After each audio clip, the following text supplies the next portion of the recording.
TV 910ಗೆ ಸ್ವಾಗತ. ನಾನು ಅಸ್ಫಿಯಾ. ನೀವು ಇನ್ನು ನಮ್ಮ ಚಾನೆಲ್ಗೆ ಸಬ್ಸ್ಕ್ರೈಬ್ ಆಗಿಲ್ಲ ಅಂದ್ರೆ ಈಗಲೇ ಸಬ್ಸ್ಕ್ರೈಬ್ ಆಗಿ ಪಕ್ಕದಲ್ಲೇ ಇರುವ ಬೆಲ್ ಐಕನ್ ಕ್ಲಿಕ್ ಮಾಡಿ, ಲೈಕ್ ಮಾಡಿ, ಶೇರ್ ಮಾಡಿ.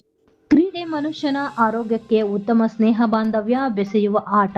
ವಿಧಾನ ಪರಿಷತ್ ಸದಸ್ಯ ಡಾಕ್ಟರ್ ಯತೀಂದ್ರ ಸಿದ್ದರಾಮಯ್ಯ. ಕ್ರಿಕೆಟ್ ಆಟವು ಮನುಷ್ಯನ ಆರೋಗ್ಯಕ್ಕೆ ಮತ್ತು ಬೆಳವಣಿಗೆ ಹಾಗೂ ಸ್ನೇಹ ಬಾಂಧವ್ಯಕ್ಕೆ ಸಹಕಾರಿಯಾಗಲಿದೆ ಎಂದು ವರುಣ ವಿಧಾನಸಭಾ ಕ್ಷೇತ್ರದ ಆಶ್ರಯ ಸಮಿತಿಯ ಅಧ್ಯಕ್ಷರು ಹಾಗೂ ವಿಧಾನ ಪರಿಷತ್ ಸದಸ್ಯರು ಆದಂತಹ ಡಾಕ್ಟರ್ ಯತೀಂದ್ರ ಸಿದ್ದರಾಮಯ್ಯನವರು ಹೇಳಿದರು. ಅವರು ಮೈಸೂರು ಜಿಲ್ಲೆ ನಂಜನಗೂಡು ತಾಲೂಕು ಚಿಕ್ಕಯ್ಯನ ಛತ್ರ ಹೋಬಳಿ ವರುಣ ವಿಧಾನಸಭಾ ಕ್ಷೇತ್ರಕ್ಕೆ ಸೇರುವ ಮರಳೂರು ಗೊದ್ದನಪುರ ಗ್ರಾಮದಲ್ಲಿ ದಿವಂಗತ ಡಾಕ್ಟರ್ ವಿಷ್ಣುವರ್ಧನ್, ಕರ್ನಾಟಕ ರತ್ನ ಪುನೀತ್ ರಾಜಕುಮಾರ್ ಹಾಗೂ ದಿವಂಗತ ರಾಕೇಶ್ ಸಿದ್ದರಾಮಯ್ಯನವರ ನೆನಪಿನ ಅಂಗವಾಗಿ ಜೈ ಭುವನೇಶ್ವರಿ ಕನ್ನಡ ಬಳಗದವರು ಏರ್ಪಡಿಸಿದ್ದ ಕ್ರಿಕೆಟ್ ಟೂರ್ನಿಮೆಂಟ್ ಅನ್ನು ಉದ್ಘಾಟಿಸಿ ಆಟದಲ್ಲಿ ವಿಜೇತರಾದವರಿಗೆ ಬಹುಮಾನ ಮತ್ತು ನೆನಪಿನ ಕಾಣಿಕೆಯನ್ನು ಡಾಕ್ಟರ್ ಯತೀಂದ್ರ ಸಿದ್ದರಾಮಯ್ಯನವರು ವಿತರಿಸಿ ಮಾತನಾಡುತ್ತಾ, ಕ್ರೀಡೆ ಆಟ ಮನುಷ್ಯನ ಆರೋಗ್ಯಕ್ಕೆ ಮತ್ತು ದೇಹಕ್ಕೆ ಉತ್ತಮ ಆಟಗಳನ್ನು ಇಂದಿನ ಗ್ರಾಮೀಣ ಭಾಗದ ಯುವಕರು ಹೆಚ್ಚು ಯೋಜನೆ ಮಾಡುವ ಮೂಲಕ ಕ್ರೀಡಾ ಮನೋಭಾವ ಬೆಳೆಯುವ ಜೊತೆಗೆ ಅವರ ಆರೋಗ್ಯವು ಉತ್ತಮವಾಗಿರುತ್ತದೆ ಮತ್ತು ಸ್ನೇಹ ಬಾಂಧವ್ಯ ಕೂಡ ಬೆರೆಯುವ ಹಠವಾಗಿದ್ದು, ಗ್ರಾಮೀಣ ಭಾಗದಲ್ಲಿ ಇನ್ನೂ ಹೆಚ್ಚು ನಡೆಯುವಂತೆ ಆಗಲಿ, ಇದಕ್ಕೆ ನಮ್ಮ ಕೈಲಾದ ಸಹಾಯವನ್ನು ಮಾಡುತ್ತೇವೆ ಎಂದು ವಿಧಾನ ಪರಿಷತ್ ಸದಸ್ಯ ಯತೀಂದ್ರ ಸಿದ್ದರಾಮಯ್ಯ ಅವರು ಭರವಸೆ ನೀಡಿದರು. ಇನ್ನು ಇದೇ ವೇಳೆ ಮಾತನಾಡಿದ ಗ್ರಾಮ ಪಂಚಾಯತ್ ಸದಸ್ಯ ಜಿಎಂ ಸೂರಿರವರು, ಕ್ರೀಡೆಯಲ್ಲಿ ಸೋಲು ಗೆಲುವು ಸಹಜ. ಈ ಕ್ರಿಕೆಟ್ ಪಂದ್ಯಾವಳಿಯಲ್ಲಿ ಆಟವಾಡುತ್ತಿರುವ ಆಟಗಾರರು ಇಂದಿನ ಸೋಲೆ ಮುಂದಿನ ಗೆಲುವು ಎಂದು ತಿಳಿದು ಆಟ ಆಡುವ ಮೂಲಕ ಗ್ರಾಮೀಣ ಭಾಗದಲ್ಲಿ ಸ್ನೇಹ ಬಾಂಧವ್ಯವನ್ನು ಬೆಳೆಯಲು ಸಹಕಾರಿಯಾಗಬೇಕು ಎಂದು ಕಿವಿ ಮಾತು ಹೇಳಿದರು. ಜೊತೆಗೂಡಿ ಬದುಕಬೇಕು ಅನ್ನೋದು ಕೂಡ ಕಲ್ತ್ಕೊಳ್ಳೋಕೆ ಸಾಧ್ಯ ಆಗುತ್ತೆ. ಹಾಗೆ ಕ್ರೀಡೆ ಬಹಳ ಮುಖ್ಯ. ಅದನ್ನ ನಮ್ಮ ಮಲ್ಲೂರು ಗ್ರಾಮದ ಜೈ ಭುವನೇಶ್ವರಿ ಬಳಗದಲ್ಲಿ ಮಾಡ್ಕೊಂಡು ಬರ್ತಾ ಇದ್ದಾರೆ. ಸೂರ್ಯ ಅವರು ಮುಖ್ಯ ಪಾತ್ರ ವಿಶೇಷವಾಗಿ ಅಭಿನಂದನೆಗಳನ್ನ ತಿಳಿಸ್ತೀನಿ. ಮತ್ತೆ ಇಂಥ ಕೆಲಸಗಳನ್ನ ನೀವು ಮಾಡಿ, ಇಂಥ ಕೆಲಸಗಳನ್ನು ಮಾಡಿದಾಗ ನಾನು ಜನಪ್ರತಿನಿಧಿಯಾಗಿ ನಿಮಗೆ ಎಷ್ಟು ಪ್ರೋತ್ಸಾಹ, ಸಹಕಾರ, ಬೆಂಬಲ ಕೊಡ್ಬೋದೋ ಅಷ್ಟು ಕೂಡ ಕೊಡ್ತೇನೆ ಅಂತ ಹೇಳ್ತಾ ಇವತ್ತು ಇಂಥ ಒಂದೊಳ್ಳೆ ಕಾರ್ಯಕ್ರಮ. Bureau report, Basavaraj, Mysuru. ಗ್ರಾಮ ಪಂಚಾಯಿತಿ ಅಧ್ಯಕ್ಷರ ಲಲಿತಮ್ಮ ಅವಿರೋಧ ಆಯ್ಕೆ.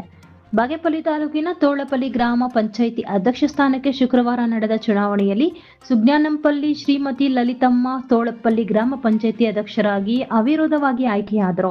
ಹಿಂದಿನ ಅಧ್ಯಕ್ಷ ಸ್ಥಾನ ರಾಜೀನಾಮೆಯಿಂದ ತೆರವಾಗಿದ್ದ ಸ್ಥಾನಕ್ಕೆ ನಡೆದಂತಹ ಚುನಾವಣೆಗೆ ಸುಜ್ಞಾನಂಪಲ್ಲಿ ಕ್ಷೇತ್ರದಿಂದ ಶ್ರೀಮತಿ ಲಲಿತಮ್ಮ ಒಬ್ಬರೇ ನಾಮಪತ್ರ ಸಲ್ಲಿಸಿದರು.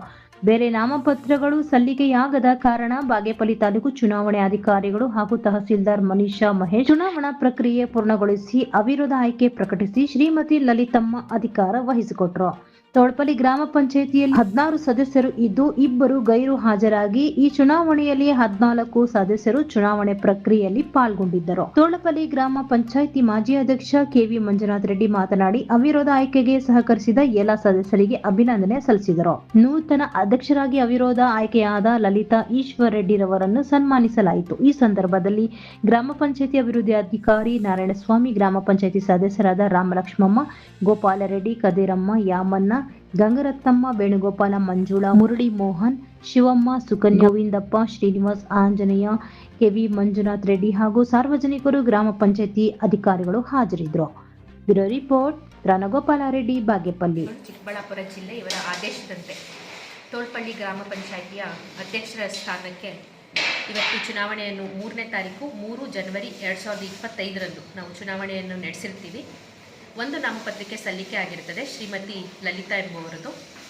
ನಾಮಪತ್ರ ಸಲ್ಲಿಕೆಯನ್ನು ನಾವು ಸ್ಕ್ರೂಟಿನಿ ಮಾಡಿರ್ತೀವಿ, ಅದು ಕ್ರಮಬದ್ಧವಾಗಿ ಸರಿಯಾಗಿರ್ತದೆ ಮತ್ತು ನಿಗದಿತ ಅವಧಿನಲ್ಲಿ ಅವರು ಯಾವುದೇ ವಿಡ್ರಾವಲ್ ಮಾಡ್ಕೊಳ್ಳದೇ ಇರೋ ಕಾರಣದಿಂದ ಶ್ರೀಮತಿ ಲಲಿತಾ ಅವರನ್ನ ನಾವು ಇವತ್ತು ಅವಿರೋಧವಾಗಿ ತೋಳ್ಪಲ್ಲಿ ಗ್ರಾಮ ಪಂಚಾಯಿತಿಯ ಅಧ್ಯಕ್ಷೆಯಾಗಿ